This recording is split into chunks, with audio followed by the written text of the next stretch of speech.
Hello, I'm Tom Wright, and I want to invite you to participate in this extensive course on Paul and his letter to the Romans. This epistle is fascinating on several levels. It's quite unlike some of his other letters in that although Paul is familiar with several of the people in the church in Rome, he's not immediately addressing specific issues and problems in the way that he does in, say, the letters to Corinth or Galatia.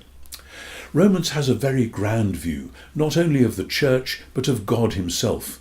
Paul uses the word God extensively in Romans, even more than he refers to Jesus. And Romans is like a great symphony in 4 movements, and each movement builds on and interprets previous elements of the musical score. It all works together so that even though these sections are quite different, they belong with one another and together build up to a wonderful climax and a glorious conclusion.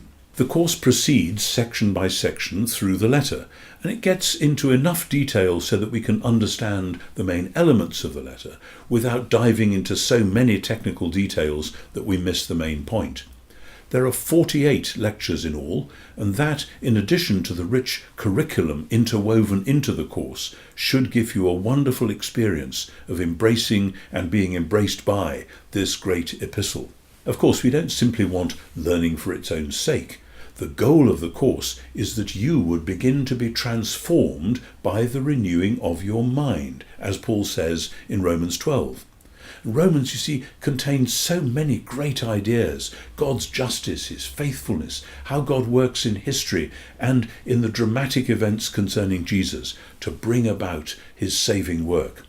And Paul also leads us into thinking through Israel's history, from Abraham, from Moses, from David, all the way to the Messiah and beyond, and how understanding that is essential to knowing who Jesus is, what the meaning is of his achievement in his death and resurrection, and how that constitutes the call to us to become genuine human beings ourselves.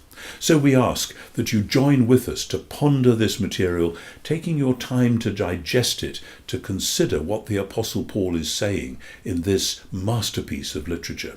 In addition to the many lectures that I'm presenting, you will have the opportunity to enter into online discussions with other students from around the world.